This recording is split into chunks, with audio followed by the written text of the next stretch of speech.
எல்லாருக்கும் வணக்கம். இன்னைக்கு ரொம்ப ஈஸியா சட்டுன்னு ஒரு சூப்பரான எக் ரோல் எப்படி பண்ணுறதுன்னு தான் பார்க்க போறோம். இது செய்றதுக்கு 10, 15 நிமிஷத்துமே போதும். முட்டைய வேக வைக்கிறதுக்கு தான் நேரமாகும். முட்டைய வேக வச்சுட்டோம்னா, சூப்பரா ஈவினிங் ஸ்நாக்ஸ் குழந்தைங்களுக்கு செஞ்சு குடுக்கலாம். எப்படி செய்றது பார்க்கலாம் வாங்க.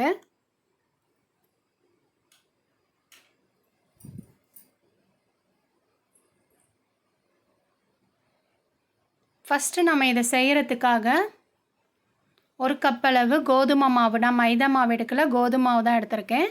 கோதுமை மாவு 1 கப் அளவு எடுத்திருக்கேன்.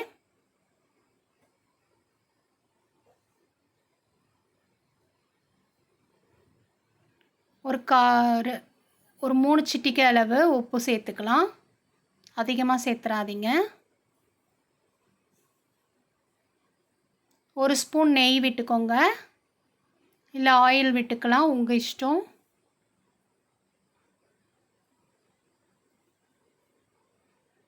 இப்போ எல்லாத்தையும் ஒண்ணா மிக்ஸ் பண்ணி கொடுத்துட்டு கொஞ்சம் கொஞ்சமா தண்ணி சேர்த்து பிசைஞ்சு எடுத்துக்கலாம்.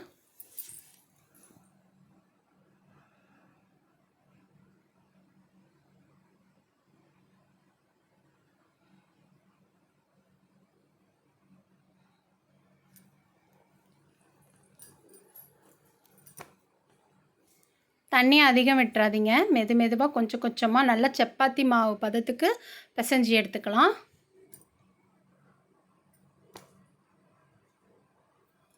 இப்போ நல்லா பிசைஞ்சிட்டோம் பாருங்க. இது அப்படியே ஒரு 10 நிமிஷம் இருக்கட்டும். மூடி வச்சிருங்க.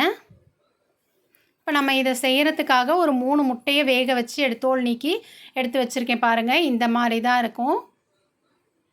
3 முட்டை, அதில் 1 வந்து உடைச்சிருச்சு. இதை நாம் நல்லா சீவி எடுத்துக்க போகிறோம். நல்லா ஒரு 15 நிமிஷத்துக்கு வேக வச்சுக்கோங்க. அப்போ தான் நல்லா வெந்து வரும். இப்போ இந்த மாதிரி சீவலில் பெரிய பல்லில் நாம் சீவி எடுத்துடலாம். சின்னது வேண்டாம், பெரிய பல்லில் சீவுங்க. பாருங்கள், சீவும் போது எவ்வளோ நல்லா வந்து விழுதுன்னு. இதே மாதிரி 3 முட்டையும் நம்ம அழகாக சீவி எடுத்துடலாம். பார்க்கவே எவ்வளோ அழகாக இருக்குது பாருங்கள். இதை பாருங்கள், 3 முட்டையும் நம்ம சூப்பராக சீவி எடுத்துகிட்டு வந்துட்டோம், பூ மாதிரி. இப்போ இதை வச்சு தான் நம்ம செய்ய போகிறோம். நான் ஒரு 3 ஸ்பூன் அளவுக்கு ஆயில் விட்டுருக்கேன். ஒரு பேனில் வந்து 1 ஸ்பூன் அளவுக்கு ஜீரகம் போட்டுடலாம். நல்ல ஃப்ளேவர் கொடுக்கும். நிறைய இன்க்ரீடியன்ட் எதுவும் சேர்க்க போகிறதில்ல. இப்போ ஒரே ஒரு வெங்காயத்தை நல்லா நறுக்கி வச்சுருக்கேன், அதையும் சேர்த்துருங்க. லைட்டாக கண்ணாடி பதம் வந்தால் போதும், அதிக நேரம் வதக்க வேண்டியதில்லை.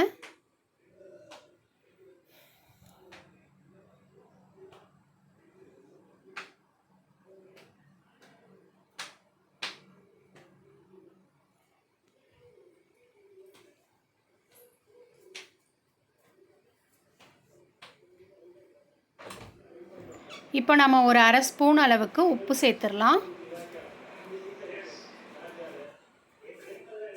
இப்போ பாருங்கள், கண்ணாடி பதம் வந்துருச்சு.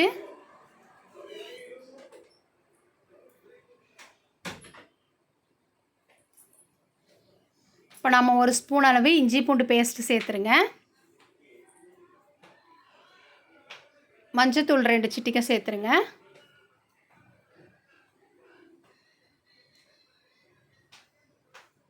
மிளகாய் தூள் நான் 1 ஸ்பூன் சேர்க்குறேன். உங்களோட காரத்துக்கு தகுந்தாப்புல நீங்கள் கூட குறைச்சி சேர்த்துக்கோங்க, டேஸ்ட்டுக்கு தகுந்தாப்புல. கரம் மசாலா ஒரு 1/2 ஸ்பூன் சேர்த்துக்கலாம். ஃபுல்லாக லோவில் வச்சுட்டு இந்த ஸ்டெப் செய்யுங்க. இப்போ நல்லா மிக்ஸ் பண்ணி கொடுங்க. இந்த ஸ்டெப் செய்யும்போது லோவில் வச்சுக்கோங்க, இல்லைன்னா கரிஞ்சிரும்.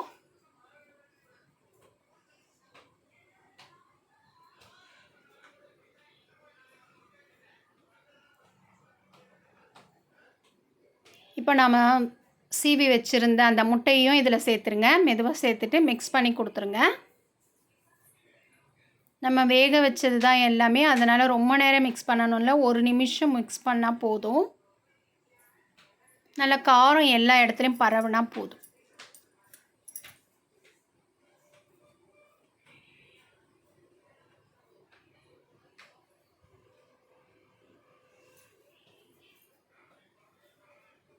நான் ஃபஸ்ட்டு வந்து குழம்பு மிளகாய் தூள் தான் சேர்த்தேன். இப்போ வந்து நான் வந்து கொத்தமல்லி ஒரு பிடி போட்டுருங்க.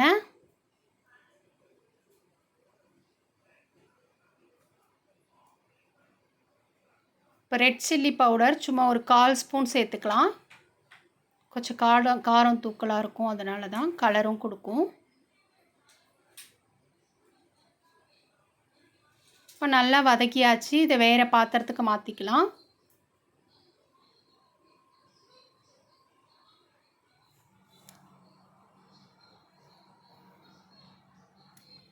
இப்போ நம்ம ஒரு பவுலில் வந்து மைதா மாவு 1 ஸ்பூன் சேர்த்துக்கிறேன். சேர்த்துட்டு கொஞ்சமாக தண்ணி விட்டு நல்ல ஒரு திக்கான பேஸ்ட் பதத்துக்கு மிக்ஸ் பண்ணிக்கோங்க. அதிகமாக தண்ணி விட்டுற வேண்டாம். இங்கே பாருங்கள், இந்த அளவுக்கு பேஸ்ட் மாதிரி இருந்தால் சூப்பராக இருக்கும். இது இப்படியே இருக்கட்டும். இப்போ நம்ம கோதுமை மாவு பாருங்கள் நல்லா வந்து பக்குவமான பதத்துக்கு வந்துருச்சு. அதுலேருந்து ஒரு உருண்டைகள் எடுத்துக்கலாம். எடுத்து நாம் சப்பாத்தி திரட்டிக்கலாம். நல்ல மெலிசாக, எவ்வளோ மெலிசாக திரட்ட முடியுமோ அவ்வளோ மெலிசாக திரட்டிக்கோங்க.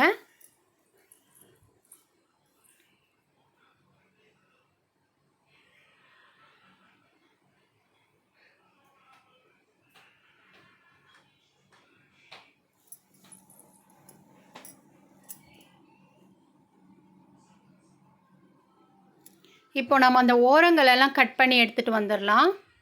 இப்போ தான் பார்க்க அழகாக இருக்கும். இந்த ரோல் பண்ணும்போது இந்த பக்கம் அந்த பக்கம் லைட்டாக கட் பண்ணிடுங்க. இப்போ நடுவில் ஒரு கோடு போட்டுக்கலாம். இந்த மாதிரி நம்ம எல்லாத்தையும் செஞ்சு வச்சுக்கலாம்.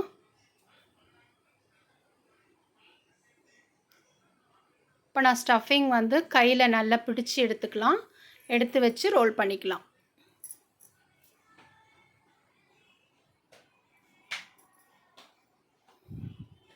இந்த மாதிரி வச்சுட்டு மெதுவாக அப்படியே சுற்றி விட்டுக்கோங்க.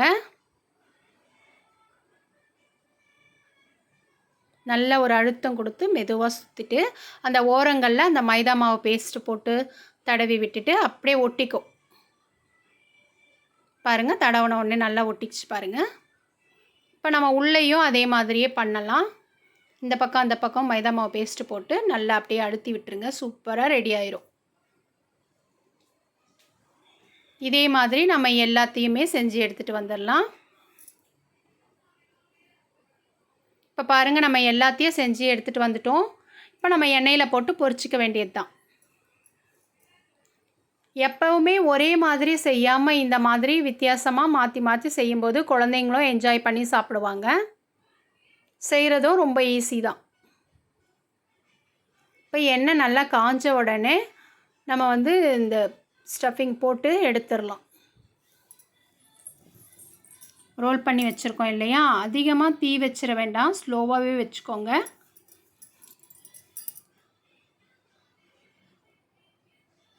இந்த மாதிரி போட்டு எடுத்துடலாம். சட்டுன்னு ரெடி ஆயிடுச்சு பாருங்கள். இந்த முட்டை ரோல் வந்து ஈஸியான மெத்தடில் தான் நம்ம சொல்லியிருக்கோம். எல்லோரும் இதை ஒரு முறை ட்ரை பண்ணி பாருங்கள். ரொம்ப என்ஜாய் பண்ணி குழந்தைங்க சாப்பிடுவாங்க.